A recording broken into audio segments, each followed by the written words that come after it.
He is turning this place. He's going to turn this country around, drain the swamp.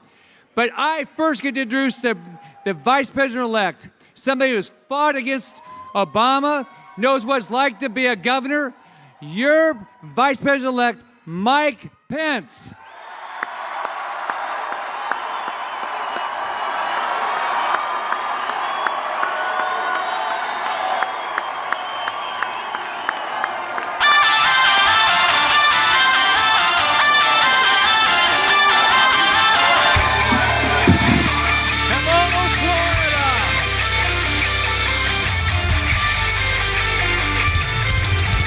Thank you, Governor Scott. I'm Mike Pence. I'm from Indiana. And 34 days from today, because of your support, your hard work, and your prayers, I am deeply humbled to report that I will raise my right hand and take the oath to become the 48th Vice President of the United States of America. And I came here to turn on a very personal level just to say thank you. Thank you for giving us the opportunity to serve. Here in the great state of Florida, to elect Donald Trump to become the 45th President of the United States of America. Thanks to you. Thanks to you, we'll have a president who will rebuild our military, restore the arsenal of democracy, give our soldiers, sailors, airmen, Marine, and Coast Guard the resources and the training they need to accomplish their mission, and we will have a commander-in-chief who will hunt down and destroy ISIS at its source. And thanks to you, we'll finally have a president of the United States who will support the men and women in law enforcement across this nation at every level. And thanks to you, 34 days from today, we will have a president who will fight every day to put America back to work and make the American economy great again. We'll have a president who will repeal Obamacare lock, stock, and barrel and replace it with free market reforms and more choice. We'll have a president who will cut taxes, roll back excessive regulation, and we will have a president who will repeal every single unconstitutional executive order that Barack Obama signed into law. And thanks to you, we'll have a president who will renegotiate NAFTA, get us out of the Trans-Pacific deal, and he will make sure that trade means American jobs first. And thanks to you, we'll have a president that will enforce the laws of this nation for the citizens of this nation and all who are legally here. We will build a wall to get us out of the job. We will build a wall, we will uphold our laws, and we will have a president who will end illegal immigration once and for all. And thanks to you, Florida, we'll finally have government as good as our people. Government that works every day for the people and not the special interests. We'll reform our ethics laws, and this president will drain the swamp.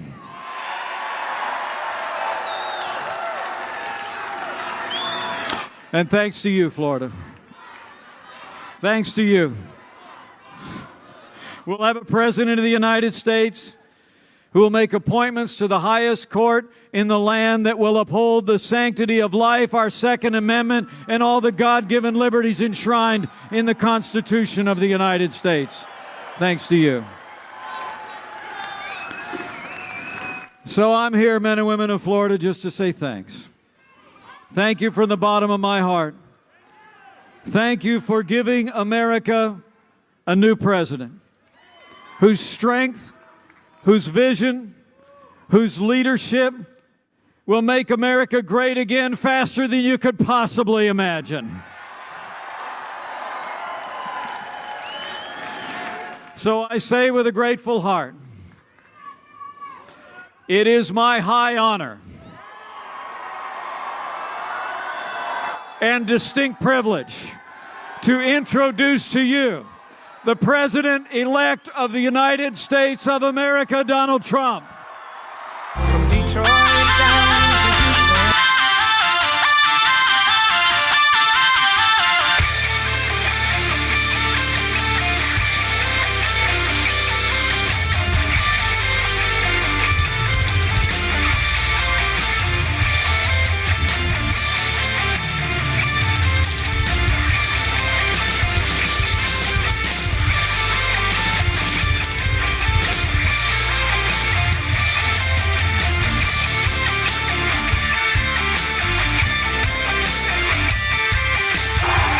Well, let's start off by saying Merry Christmas, everyone. Merry Christmas.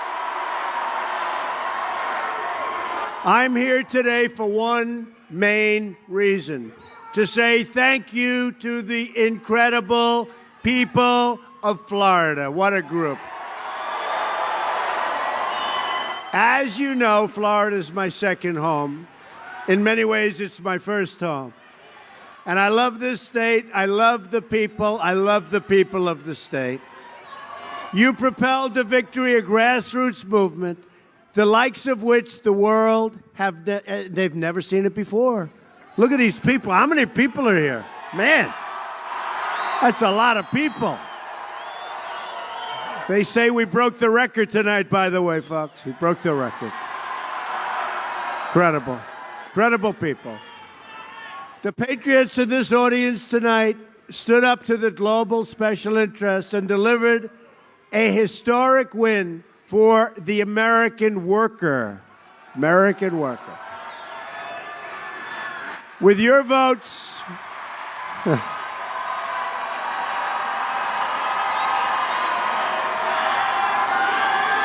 that friend or foe? Friend or foe? I think it's friend. A loud friend, but a friend, right? With your votes, the great citizens of this country declared to the world that from now on, it's going to be America first. America first. Let me also take a moment to really recognize and thank our terrific Governor, Rick Scott, for being here tonight. And Pam Bondi, who's in the audience someplace. She is an incredible person. So Pam, thank you. Rick, thank you very much. These are truly amazing people. I also, thank you. I love you too, darling. I even love the guy that said I love you. What can I tell? And he's a rough-looking dude down there. I also want to give a very special thanks to you, the men and women in the United States military. We're in your debt, and we will never let you down. Now, you know, we did very well with many, many different groups. We did fantastically well with the African American community. We did fantastically well with the Hispanic community. We have a lot of people here tonight from the India community. Hindus, we did great with the Hindus. In fact, where are they? We have a big group. Boy, did we do. There they are. I want to thank you. You folks were amazing. They went out and they voted, and they were fantastic. And we did well with women. Women.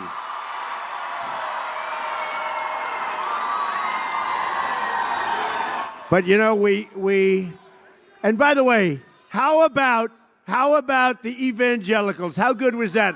A world record. Evangelical Christians.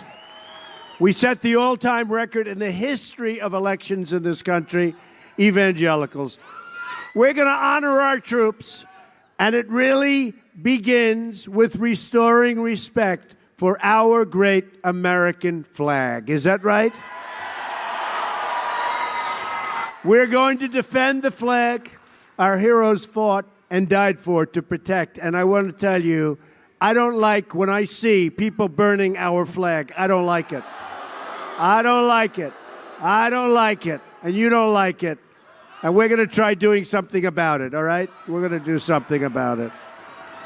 We're also going to rebuild our badly depleted military. We have the greatest people in the world in our military. We are going to rebuild our depleted military, and we're going to finally take care of our great, great veterans. Where are the veterans tonight?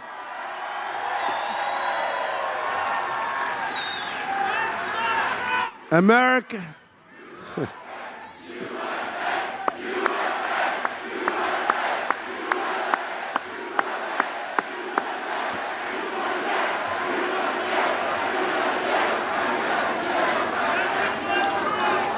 America pursues this vast military power in the hopes that we do not have to use it, but will be prepared if we have to. There's rarely been a time when we've needed military power more than it is right now, and we're going to have it. It's going to be peace through strength. Peace through strength. At the same time, our foreign policy needs a new direction. We've spent $6 trillion in the Middle East, and now it's in worse shape than it's ever been before. Years of horror. And look at what's happening over there right now. $6 trillion, and look what's happened. It's death. It's a horrible thing. We're going to do everything we can. We're going to get it straightened out one way or another. But just think of it, all of that money, all of those lives, and I mean lives on both sides, tremendous lives, tremendous numbers of people, and we have nothing. It's 15 times worse than it was when we started. So we're going to start using our head. We're going to do things right, and we're going to try and patch that up, and we're going to try and help people. We're going to build safe zones. We're not having them come over. We're going to build safe zones in Syria. We're going to build safe zones. And we're going to get the Gulf states to pay for the safe zones. And we're going to try and help people. We're going to try, and we're going to get it done. Meanwhile, at home, our infrastructure is crumbling, our schools are failing, and our workers can't find good-paying jobs. You know that. Oh, we're going to change that so fast, your heads are going to spin. Instead of rebuilding foreign nations, it's time to rebuild our nation, and that's what we're going to do.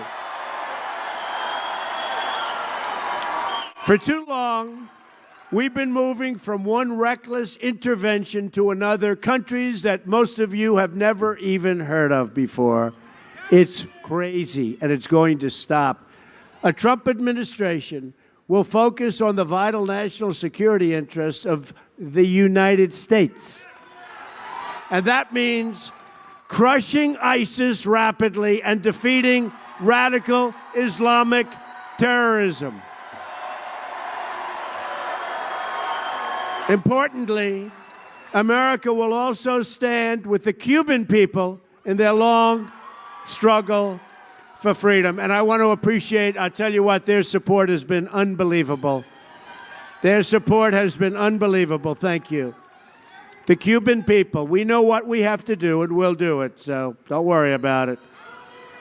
The numbers have been incredible. In fact, they gave me, just prior to the election, the Bay of Pigs Award, and let me tell you, that was a great honor for me. So I want to thank the people, the Cuban people.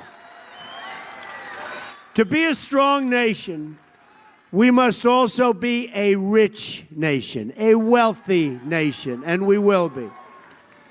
Whether it's exploring space or curing disease, we want the next generation of innovation and production to happen right here in America and right here in our great state of Florida, right?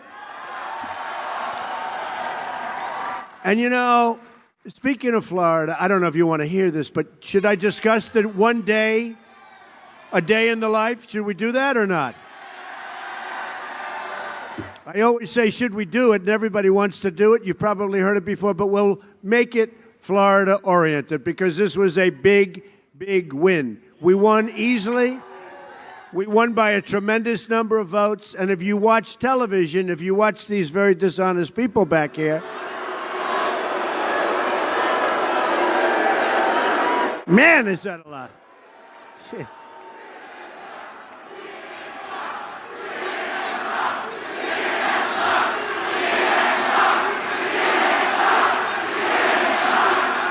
Well, first of all, maybe before we start, this field is massive, and I'm looking back there, and with the lights you can't see, but I'm seeing, there they are. Look at that.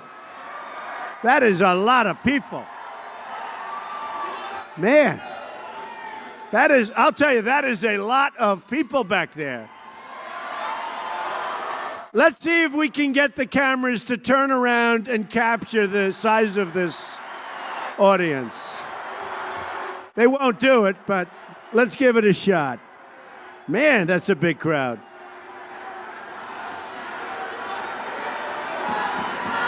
You know what we should have done? We should have had all those thousands of people behind the cameras. We should have had the cameras back and the people forward. Because we waste our time with these people. We should have had the cameras back. Next time, please do that. Just move the cameras back.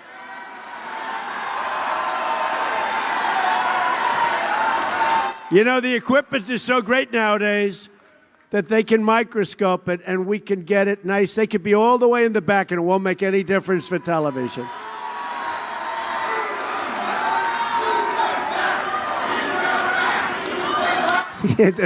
They're screaming, move them back. You believe it? Move them back.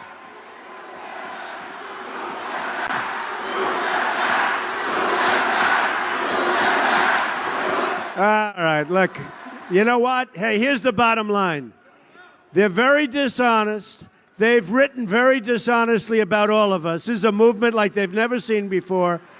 And yet, we won, folks. We won, right? And you see the other side is complaining. You watch? I mean, they're all complaining. Oh, gee. Well, before the election, when they thought they were going to win, and I didn't, I'll tell you what, that final week was magic. Every place we went, we had crowds like this.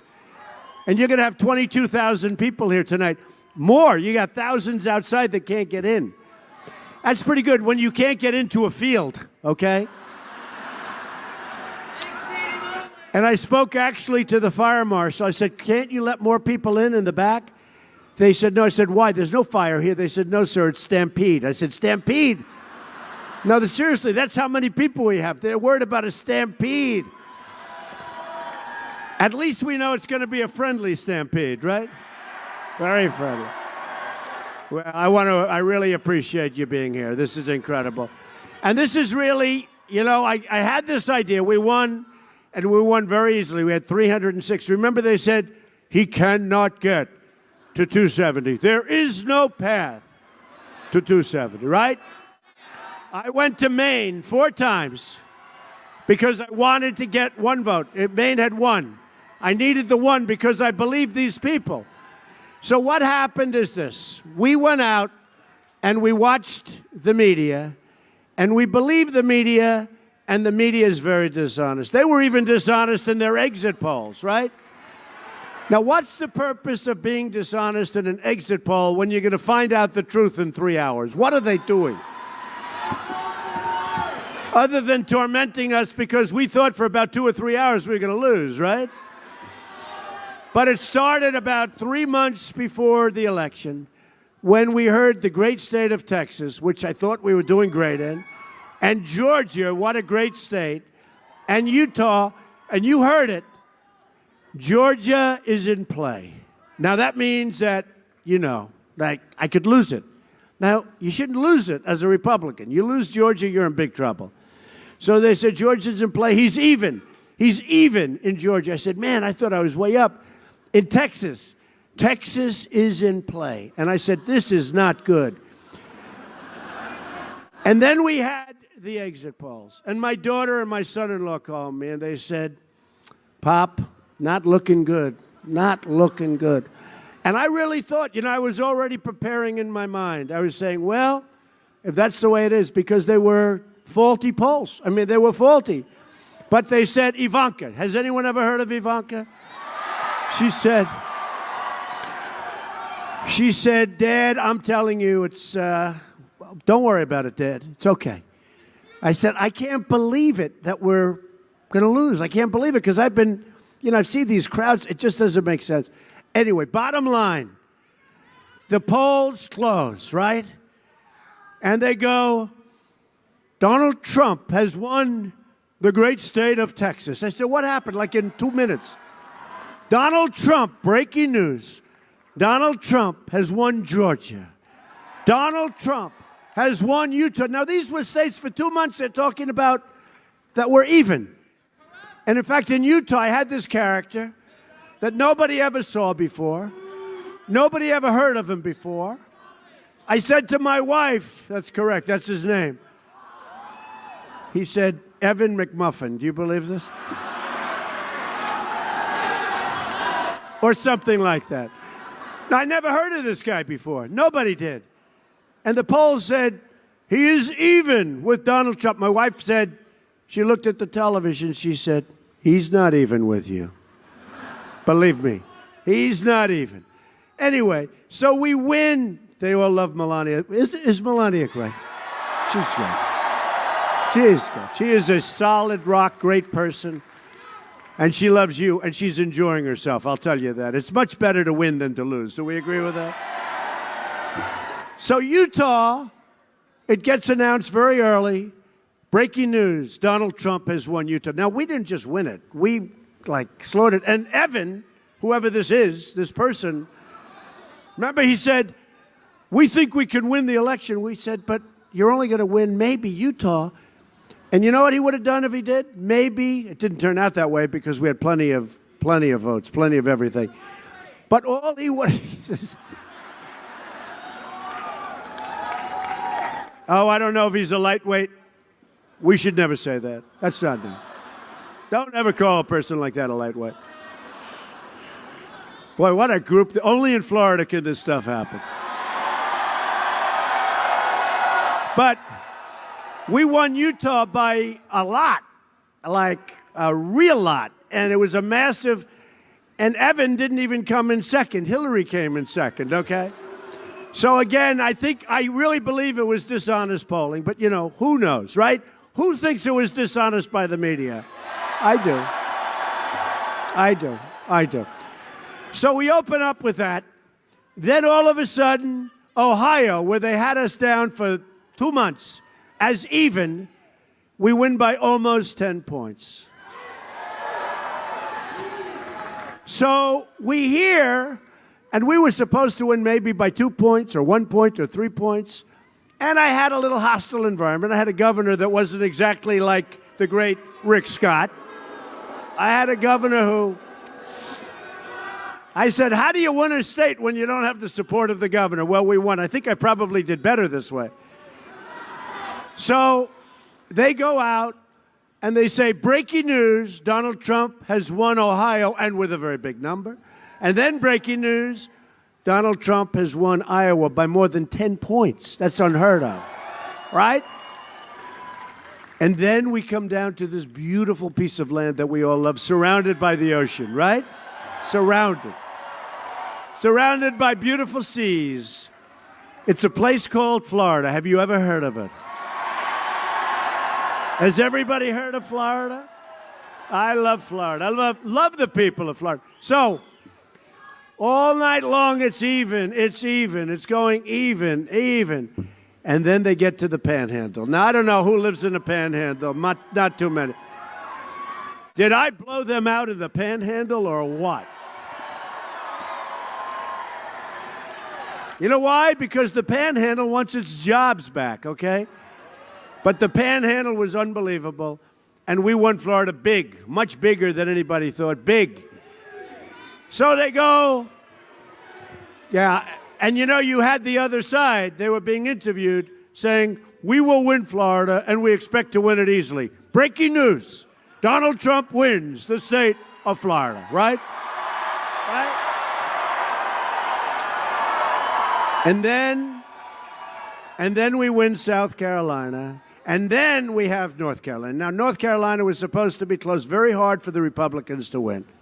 A lot of reasons for that, but it's very hard. But we worked hard there and really effective. My children were there and everybody was there. They were working hard. And then it comes out, the Tar Heels, and then it comes out very strongly that Trump is looking good in North Carolina. And my opponent, I won't mention names because I wouldn't want to, but my opponent, they spent a fortune in North Carolina. And their people got on television. Jeez.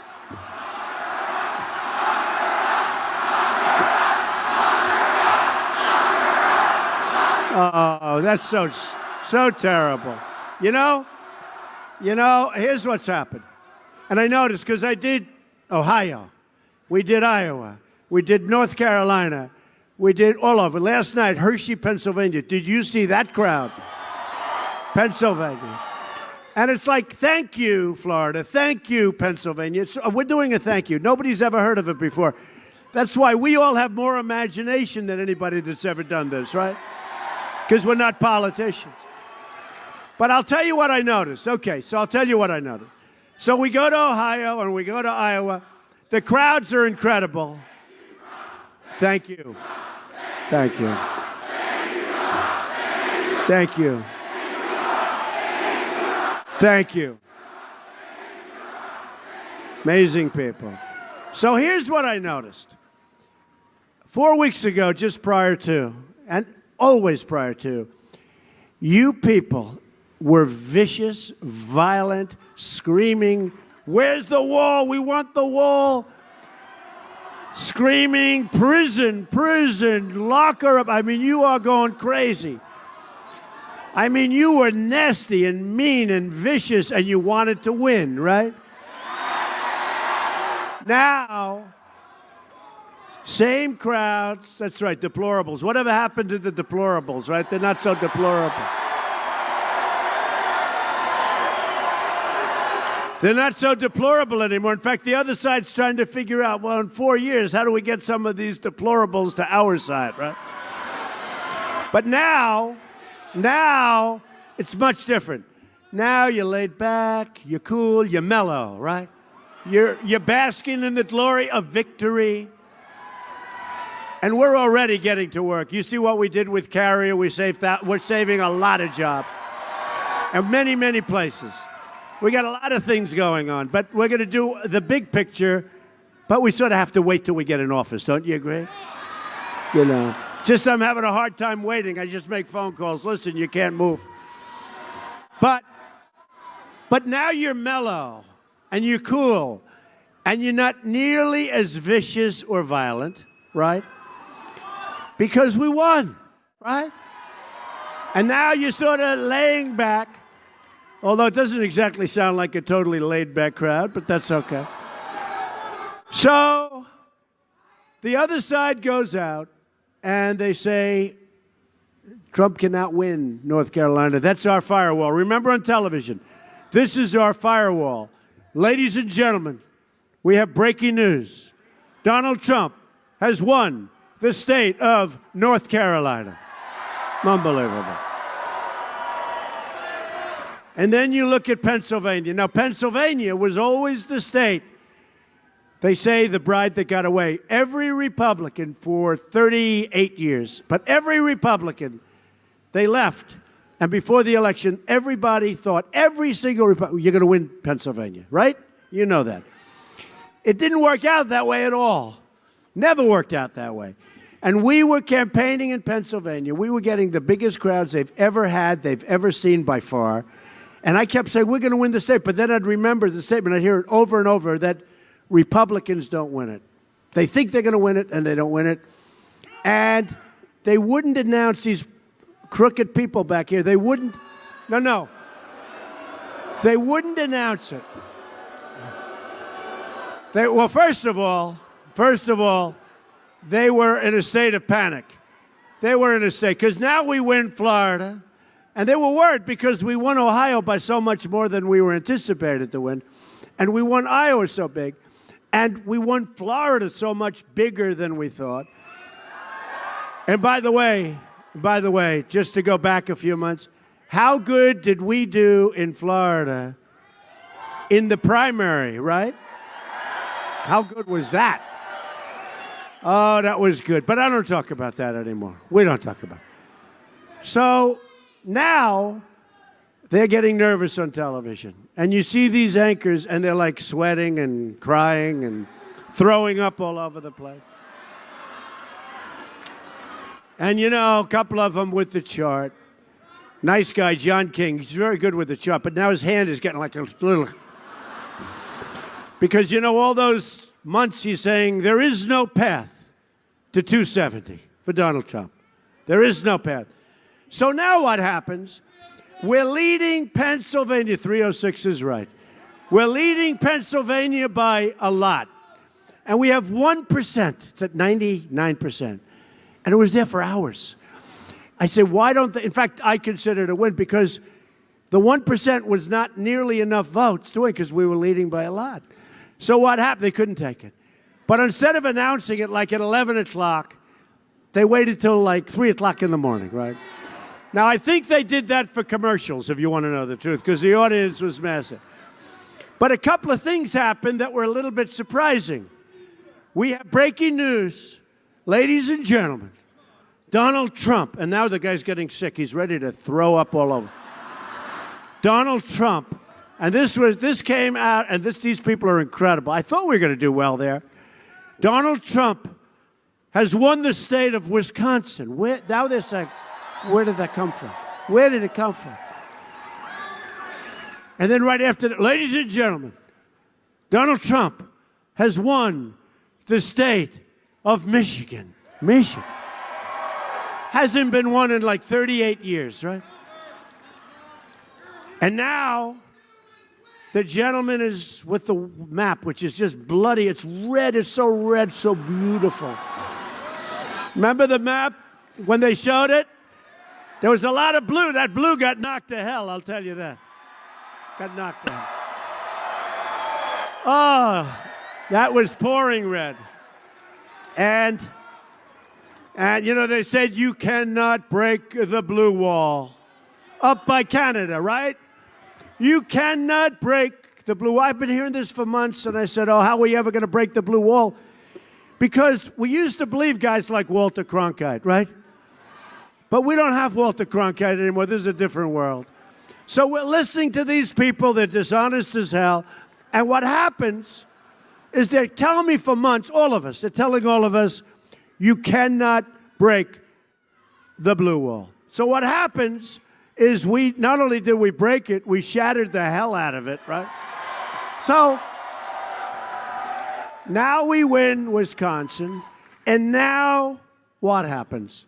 We win Wisconsin, we win Michigan, and I knew we were going to win Michigan because I've been talking about cars being ripped out of Michigan, where they make the cars, the plants, and going to Mexico. I've been talking about it for 5 or 6 years.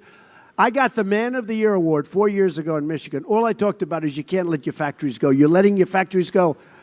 And they said, that wasn't the reason for the Man of the Year. I said, I don't care. You can't do this. And they remembered all of this. You know, they remembered. We won Michigan. So now what happens is he's up with the red. And he's going, oh, and his hand starts to shake. Did you know? And he's gasping for breath. Oh, he can't breathe. He's choking like a dog, right? Oh. And for months he's been saying, I had no path to victory. And you know, the bad news is a lot of people probably believed him and they didn't go out to vote. It's called suppressing the vote. Suppressing the vote. That's what it's called. You love Donald Trump, but you figure, look, Alice, I'm not going to go out. Darling, he can't win. Because I believe these people when they say he has no path to victory. Man, did we have a path to victory. So he puts down red for Wisconsin. He puts down red for Michigan. Now I don't even need the rest of the states, right? In fact, they took all the glamour and all the glory away from Pennsylvania. They should have called it hours earlier. And he goes, I'll never forget. Ladies and gentlemen, as he's going, ladies and gentlemen, there is no path to victory for Hillary Clinton. There was no path.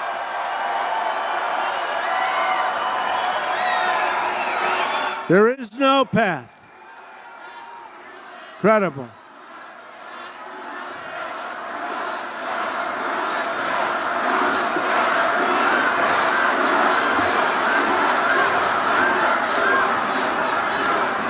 And then he said, Donald Trump is the next president of the United States.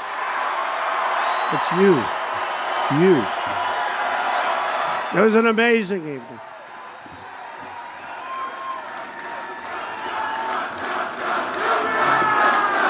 Thank you. Thank you. And congratulations to you. And you know, they never gave Pennsylvania that glamour of victory. They should have, because those people were so incredible. I was with them last night. I said, they took it away from you, folks. But then Pennsylvania came in and others came in, and it was like incredible. So we ended up with 306, and it could have even been more than that. It was an amazing evening.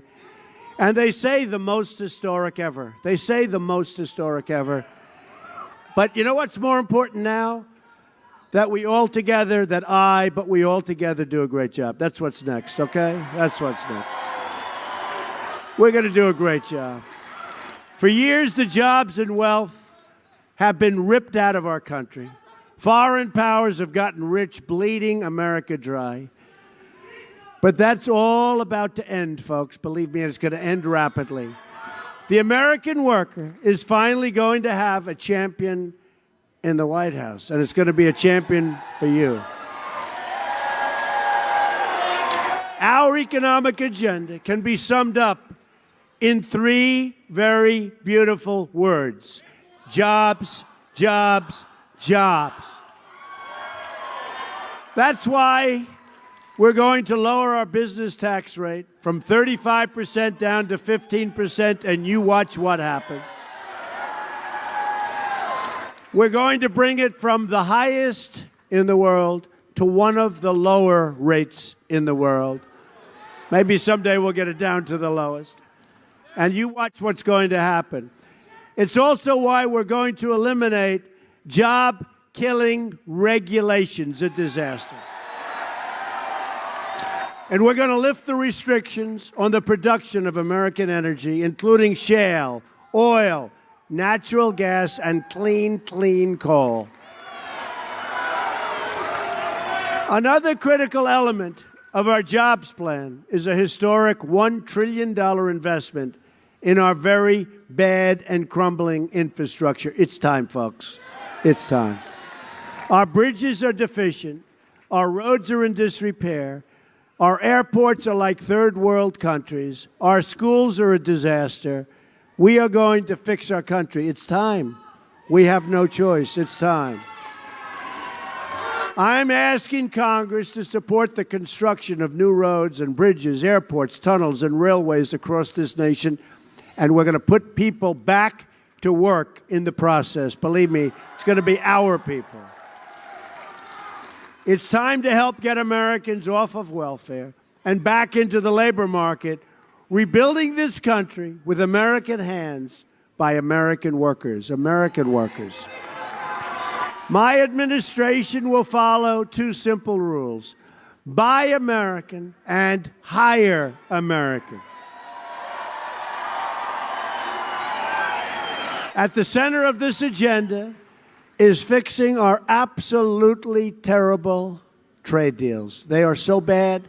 I have studied them. You know, I'm one of these people, I like reading trade deals. Can you believe this? But that's what you want. You don't want to read them. They are so bad. I can tell you, how bad are they? He says, how bad are they? Like, really bad. But we're going to make them really good. And we have the great people to do it. You know, the media was saying, the people that are negotiating your trade deals are very rich. I said, but isn't that what we want? And they said, why is it that the people protecting our border are generals? Because that's what we want. We want generals. We want generals. I don't need an MBA at the border, and I don't need a general negotiating our trade deal, right? When you think of it. No, we have General Kelly. You know General Kelly. He's going to be watching over our borders. He's amazing, incredible. And as you know, we have General Mad Dog Mattis, Secretary of Defense. We're not playing games, folks. We're not playing games. No more games. Do we agree? No more games. We've been playing games for 20 years, for longer than that. No more games. That's right. Look at him. Drain the swamp. That's right. It's pretty good.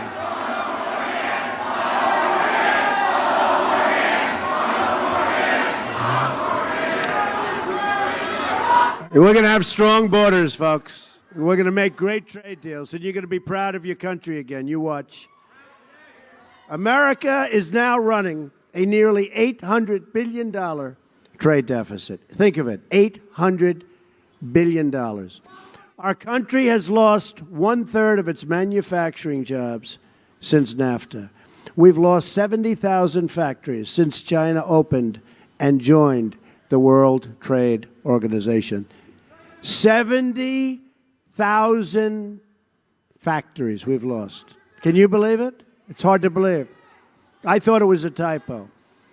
It's the greatest jobs theft in the history of the world, but we're going to get them back.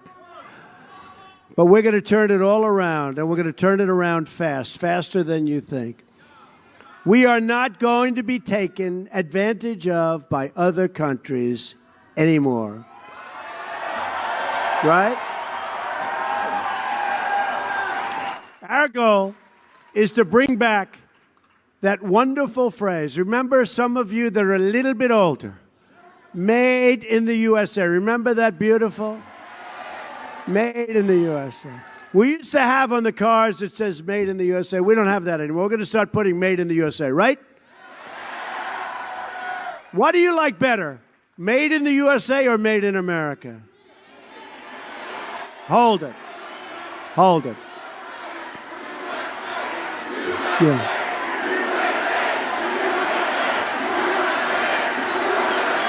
So ready? Who likes made in America? Who likes made in the USA? No.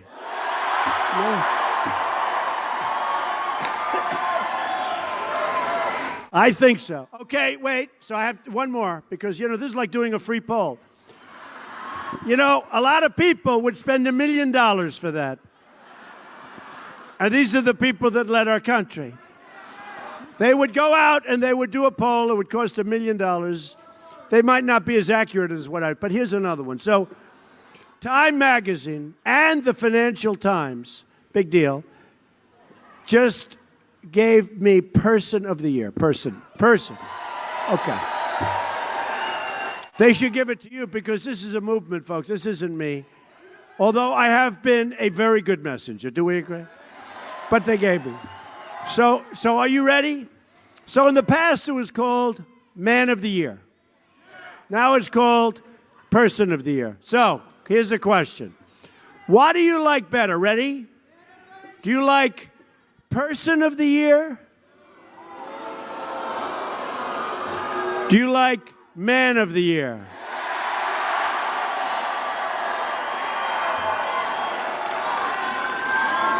And that's the women, too. But, you know, I mean, it's, well, they want to be politically correct.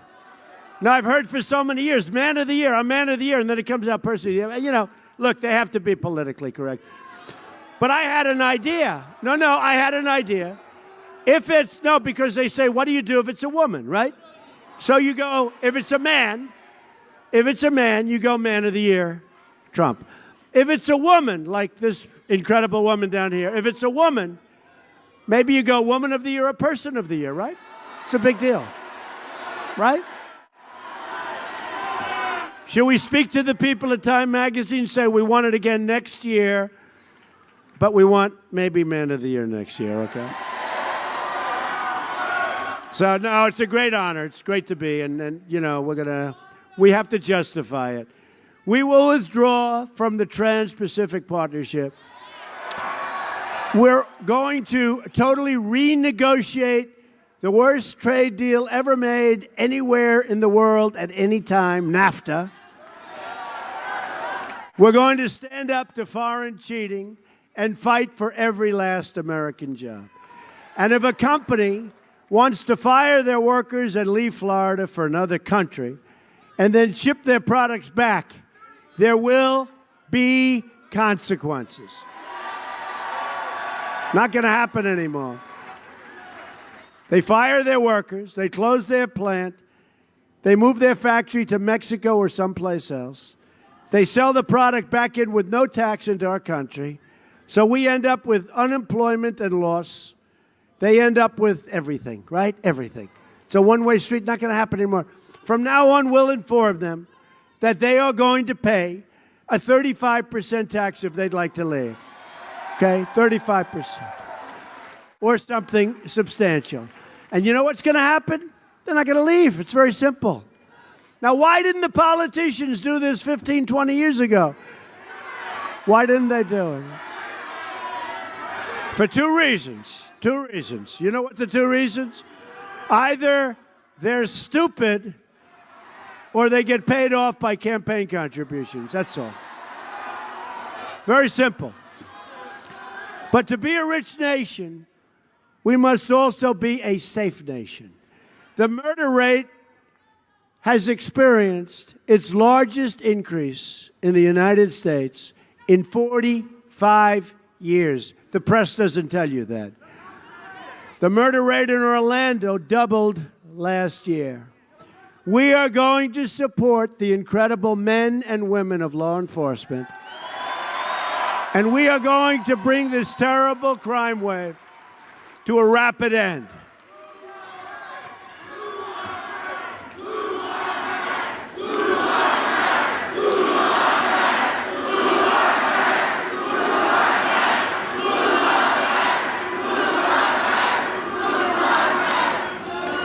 One of the greatest public safety threats remains open borders. This is horrible what's going on with the borders. And the drugs pouring into our country and poisoning our youth and other people. Poisoning our youth, pouring in, like water pours in. I have a message for the drug dealers, the gang members, and the criminal cartels terrorizing our cities, our locations, our citizens. Your days are numbered. We're getting you out, and we're getting you out fast. We will build a great wall, and we will stop illegal immigration for once and for all.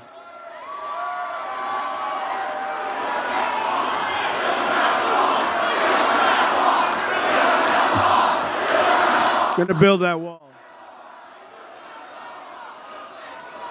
The Border Patrol agents endorsed me. ICE endorsed me. I said to them, tell me about the wall. They said, we need it, Mr. Trump. We need it. They know better than anybody. We're going to build a wall. It's going to be a great wall, and it's going to have big, beautiful doors in it because we're going to have people coming into our country. But they're going to come into our country legally. We will also work to keep our country safe from terrorism. The attack on Pulse nightclub in Orlando was the worst mass shooting in American history and the deadliest assault on the LGBTQ community in American history. We've seen Islamic terror attacks from Paris to Belgium to San Bernardino.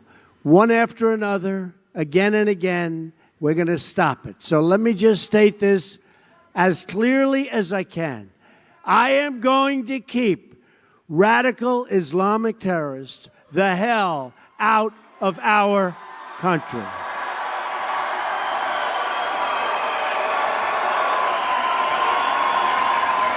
That includes suspending immigration from regions where it cannot be safely processed or vetted. And the vetting is going to be a term that I devised that now other people are using, extreme vetting, right? Extreme vetting. Nothing will come before the safety and security of the American people. Ethics reform will be a crucial part of our plan as well. We're going to drain the swamp of corruption in Washington, D.C., and stop government officials from trading favors at your expense. We face many challenges, but this is truly an exciting time to be alive. The script is not yet written. We do not know what the page will read tomorrow. But for the first time in a long time, what we do know is that the pages will be authored by each and every one of you. You, the incredible American people, will be in charge. Your voice, your desires, your hopes, your aspirations will never again fall on deaf ears. The forgotten men and women, by the way, they're not so forgotten anymore, are they?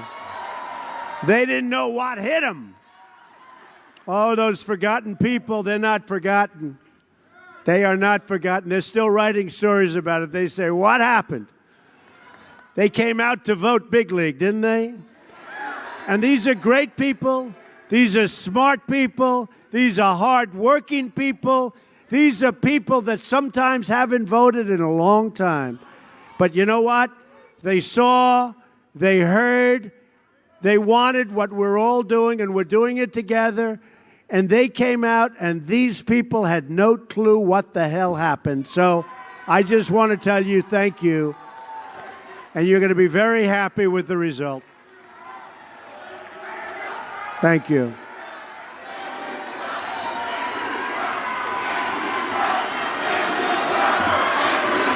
You're going to be very happy.